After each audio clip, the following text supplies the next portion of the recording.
Hello everyone, it's Becky here from Ivy's Corner and I'm here today to do another little bit of tangling for you in one of my mini mono tangle series. So I'm going to be drawing the tangle for you today called Bunzo, which is a really cool drama tangle. It's a fun one to draw. In front of me I have a 2" by 2" square which is self-cut from some Fabriano Tiepolo paper. I have a Micron PN, I have my Zentangle pencil and a Tortillon magic wand. So Bunzo is a fun tangle to draw. As I said, it's a dramatic tangle. There's lots of ink involved and it looks really cool when it's shaded up. So without further ado, let's get cracking. I'm not going to draw a string or anything on this tile. I'm going to dive straight in with my pen.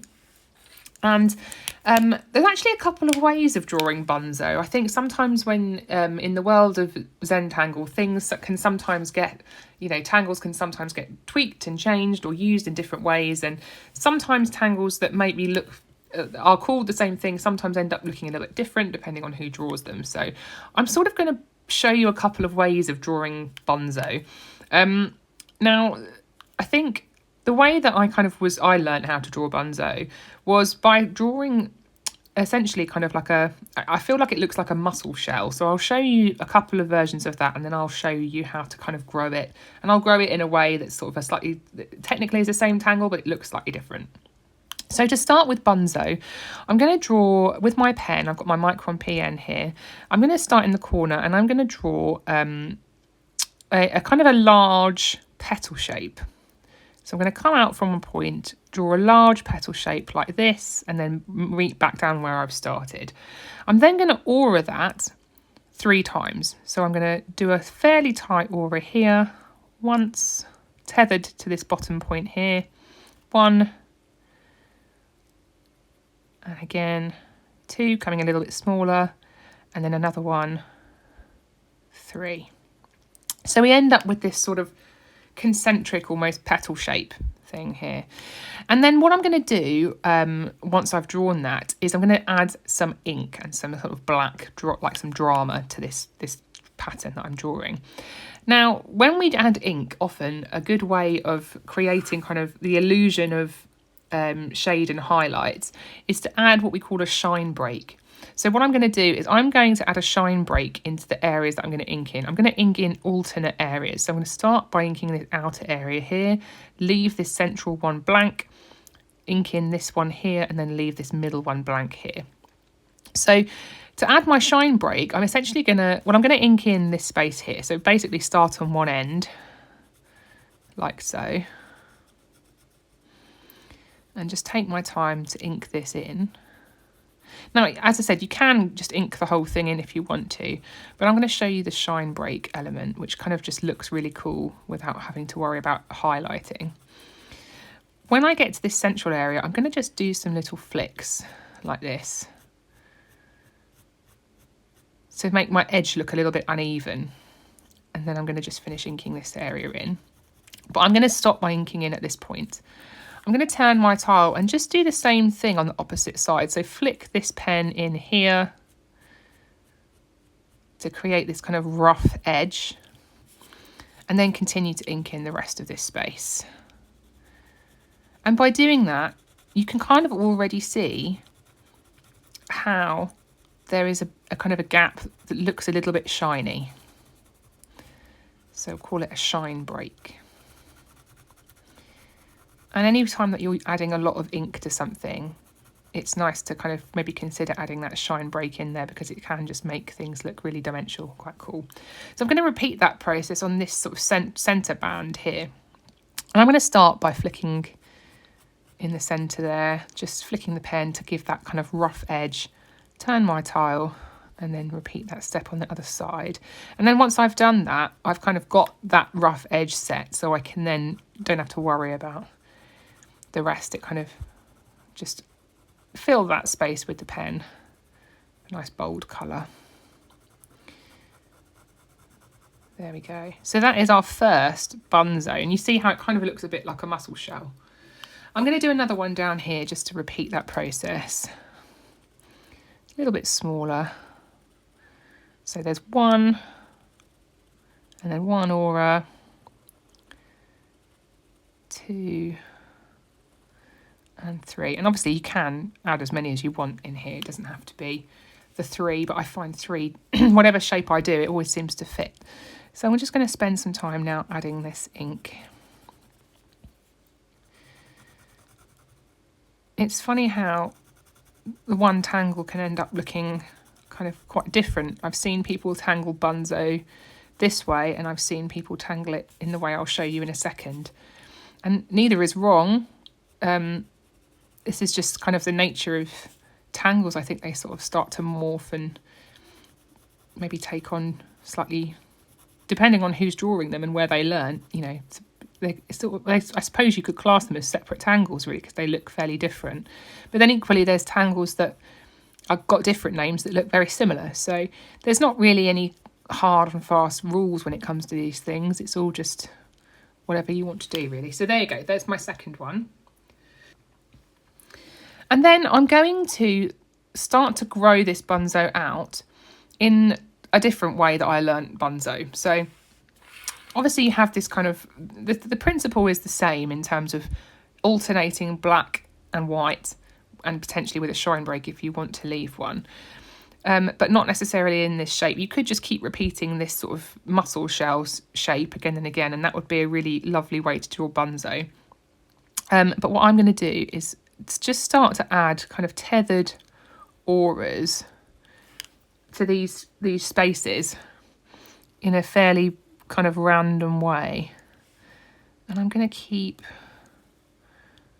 adding them. They don't have to be following any kind of particular, you know, method. Just kind of add these, I suppose they're sort of C shapes that kind of aura the spaces, and you can kind of make them change direction.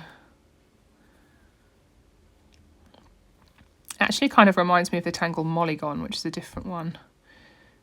And there we go, I'm going to add that one on there, maybe add another one on here.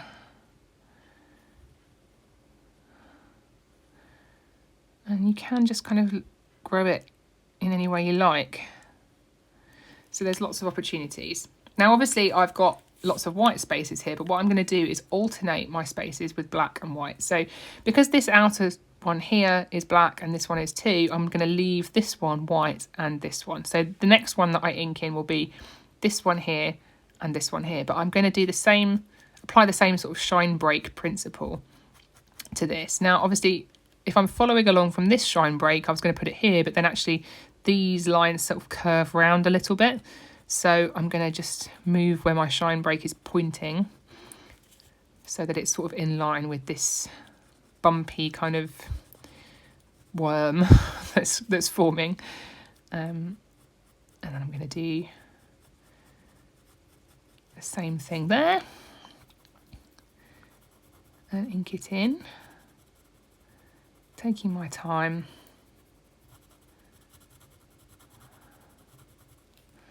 And the same thing over here. So just doing the little flicky edge.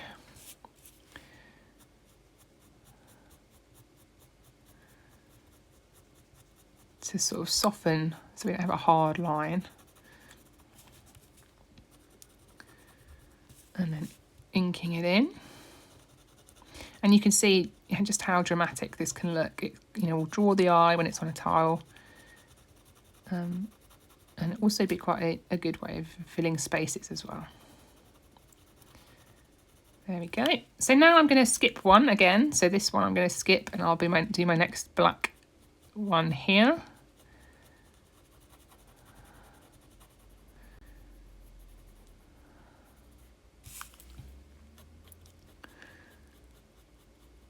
And you don't have to worry about the direction of the shine breaks too much. It's just can kind of be a bit easier to shade if you align them a little. This one's going to be left, and then I shall do the next one. But let me just see where this one. Oh, that's luckily it's worked out. There we go. Because we're alternating them, so I mean it's not the end of the world if you end up with two together by any means.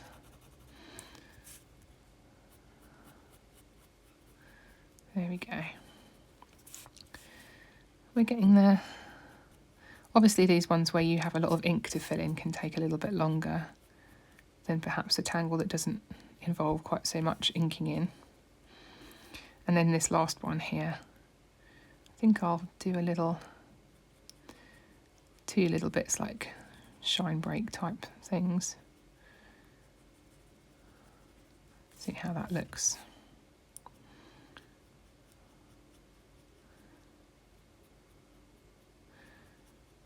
I mean, if in doubt, I can just ink the whole thing in, to be honest, but there we go.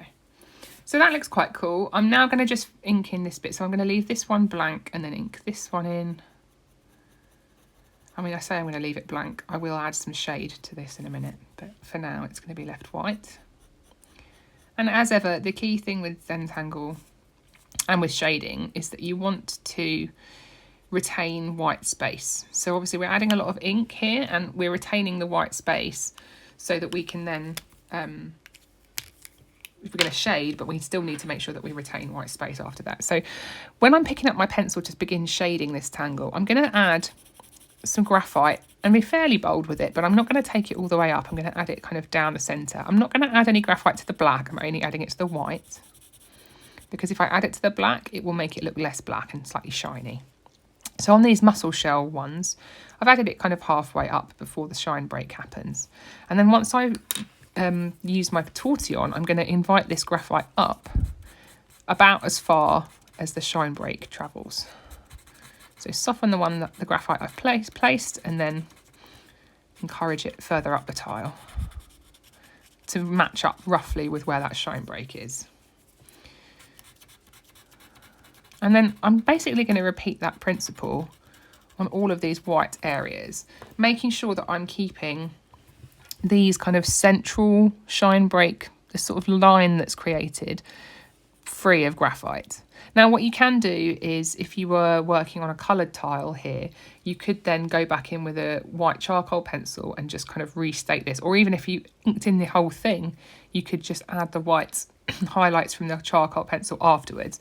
But this is kind of quite, especially on a white tile where it's harder to, well, not harder, but it's maybe not as easy or less effective to add a white charcoal pencil onto than it is on a coloured tile, say tan or black. It's harder to see the results of the white charcoal. So if you add this in like this on the white, and you're leaving this white gap, it kind of shows up the drama a little bit more. I'm mostly adding it into the corners here, because it does travel quite well on this paper. Right, so just adding that in and then softening.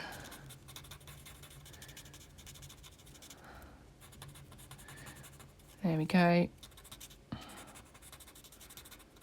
And then matching up these lines here with the shine break.